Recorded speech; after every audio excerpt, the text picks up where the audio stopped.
সনাতন গোস্বামী ডেকে বলল, মা কি হয়েছে তোর? কেন তোর চোখে জল? আমি সব সইতে পারি জানিস, কিন্তু তোর নয়নের জল দেখলে সইতে পারি না। বলল তোর কি হয়েছে? প্রিয়ার মুখে কথা নয়, হাসি নয়। তার স্ত্রীকে ডেকে বলল, কি গো, আমার মেয়েকে কি মেরেছো? না না। তাকে গালি দিয়েছো? না না। তাই কাঁদছে কেন? শোনো না, আমি ওকে মারিনি, আমি ওকে বকিনি, ওকে গালি দেইনি।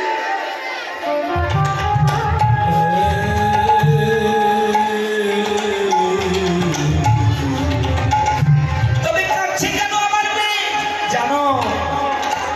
ওকে বেরিয়ে অবসান কালে সুরধনী গঙ্গায় জল আনতে পাঠিয়েছিলাম। আমার মনে হয় কলসিটা হারিয়েছে, তাই তো নয়ন জলে কাঁদে। সনাতন মিশ্র বলছে, ছি ছি ছি ছি ছি ছি, এই বেরিয়ে অবসান কালে এতটুকু একটা মেয়েকে পাঠিয়েছে সুরধনী গঙ্গায়। আমার মনে হয় আমার মেয়ের কোনো উপসর্গ পেয়েছে। বাড়ির পাশে একজন কবিরাজ ছিল, তাকে ডেকে আনা হলো। কবিরাজ, দেখো না, আমার মেয়ে নিশ্চয়ই উপসর্গে পেয়েছে, কেন এমন করে কাঁদে? কবিরাজ দেখে বললেন, পণ্ডিত, তুমি তো রাজপণ্ডিত, তুমি সকলেই জানো তোমার মেয়ের কোনো উপসর্গে পায়নি। তথাপি যদি বিশ্বাস না হয়, একটা পরীক্ষা তো করা যায়। জানো, যাকে উপসর্গে পায় তাকে কাঁচা হলুদি দেখলে ভয় পায়। একটা কাঁচা হলুদি বাহির করে বিষ্ণু প্রিয়ার হাতে দিয়েছে। মা, এটা ভেতো করে আনতে পারো? মাথা নেড়ে বললো, হ্যাঁ পারি। যাও না, নিয়ে এসো। যেই মাত্র কাঁচা হলুদিটা শিলের উপরে নিয়ে আর একটা শিল দিয়ে জোরে আঘাত করেছে, যেই মাত্র হলুদিটা ফেটে গেছে, জানেন গৌর রূপ প্রকাশ পেল তা হতে। কেন জানেন? আমার গৌরের অঙ্গ কান্তি ঠিক যেন কাঁচা হলুদের মতো। যেই মাত্র হলুদিটা ফেটে গেল, অমনি গৌর রূপ মাধুর্য প্রকাশ পেল। আর যেই প্রকাশ পেল,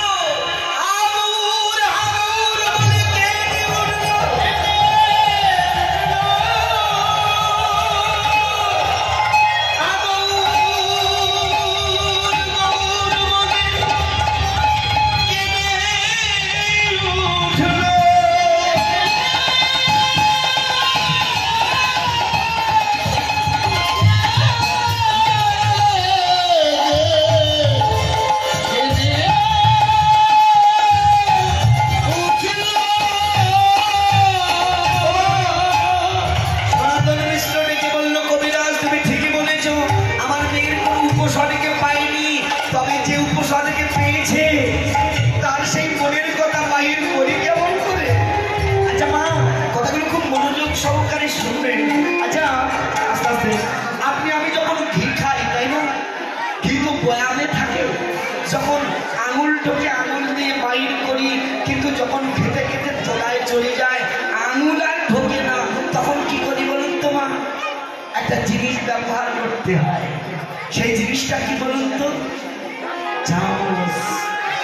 তদনুরূপ মানুষের মনের কথা যদি বাইর করতে হয়, তারই একজন প্রিয় ব্যক্তিকে ব্যবহার করতে হয়, তবেই তার মনের কথাগুলো বাহির করা যায়। মনে মনে চিন্তা করলেন, কে আছে নবদ্বীপে এমন যে আমার বিষ্ণুপ্রিয়ার প্রিয়জন, যার কাছে সে তার মনের কথা বলবে? ভাবতে ভাবতে একজনকে পেলেন। তিনি কে জানেন? তিনি হলো বিষ্ণুপ্রিয়ার সখী কাঞ্চনা। কাঞ্চনাকে ডেকে বলল, মা চল না আমার ঘরে, না জানি আমার বিষ্ণুপ্রিয়ার কি হয়েছে। উঠে এলেন কাঞ্চনা, বিষ্ণুপ্রিয়ার পাশে বসে বলল, প্রিয়া বল না তোর কি হয়েছে?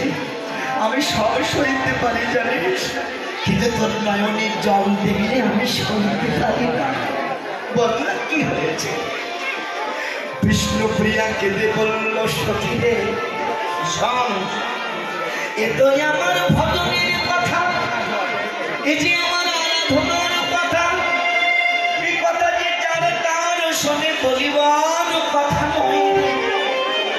তবে তুই তো আমার প্রিয় সখী, তাই তোর সঙ্গে বলি আমার অন্তরের কথা।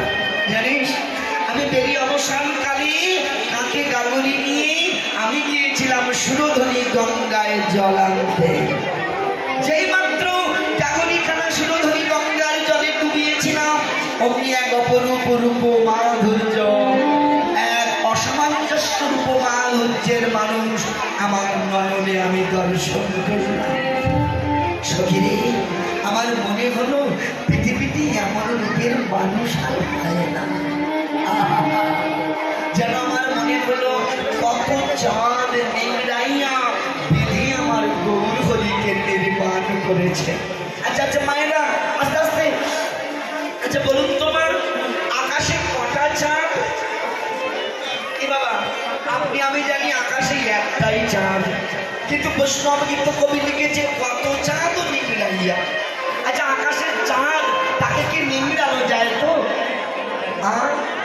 এই যে ও টুনির মা, টুনির মা, টুনির কথা শোনে না, একটু মন দিয়ে কথাগুলো শোনো মা। রূপলীলা এত সস্তা নয়, একটু যদি ডোবা যায় তবে এর ভিতরে যে কি মাধুর্য তখনই অনুভব করা যায়। আচ্ছা বলুন তোমার আকাশের চাঁদকে নিংড়ানো যায় তো? যায় না। তাহলে বিধি কেন নিংড়? কত চাঁদও নিংড়াইয়া? না না, এটা জাগতিক জগতের কথা নয়, সব কথাটাই আত্মইন্দ্রিক, আত্মতত্ত্বের কথা।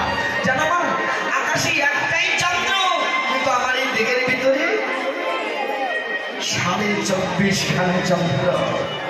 কি বাবা, এই 24 খানা চন্দ্রের মধ্যে 4 খানা চাঁদ হলো উৎকৃষ্ট। এ বাবা, আবার এই 4 খানা চাঁদের মধ্যে একটি চাঁদ উৎকৃষ্ট। সেই চাঁদকে পাওয়া যায় কি করে জানেন? যারা এই চতুর্চন্দ্রের কর্ম জানে, নরলোকে তুচ্ছ করে দেবতারাও তারে মানে। এই চতুর্চন্দ্রের রস নির্যাস করে যারা দেহ পরিপূর্ণ করে, ভাণ্ড পরিপূর্ণ করে রাখতে পারে, একমাত্র অকলঙ্ক পূর্ণ চন্দ্র, তার এই দ্বিদল পদ্মে উদয় হয়, এর আগে নয়।